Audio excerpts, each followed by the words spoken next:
ఇవాళ నారాయణపేట జిల్లాలో తెలంగాణ సీఎం రేవంత్ రెడ్డి పర్యటించనున్నారు. సొంత నియోజకవర్గం కొడంగల్లో నూతనంగా గెలుపొందినటువంటి సర్పంచులతో ఆత్మీయ సమ్మేళనం నిర్వహిస్తారు. గ్రామాల అభివృద్ధి, స్థానిక సమస్యలు, ప్రభుత్వ పథకాల అమలుపై సర్పంచులతో ముఖాముఖి నిర్వహిస్తారు. సీఎం పర్యటనకు సంబంధించిన ఏర్పాట్లను వికారాబాద్ జిల్లా కలెక్టర్ ప్రతీక్ జైన్, నారాయణపేట జిల్లా ఇన్ఛార్జ్ కలెక్టర్ సంచిత్ గంగ్వార్, అదనపు కలెక్టర్ శ్రీని, జిల్లా ఎస్పీ డాక్టర్ వినీత్ తదితర అధికారులతో కలిసి పరిశీలించారు.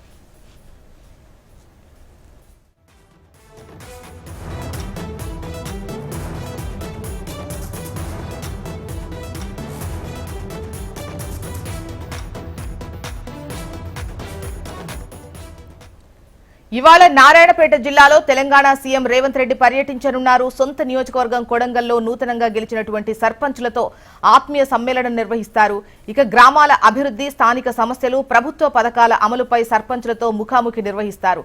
ఇక సీఎం పర్యటనకు సంబంధించి పటిష్ట ఏర్పాట్లు చేశారు.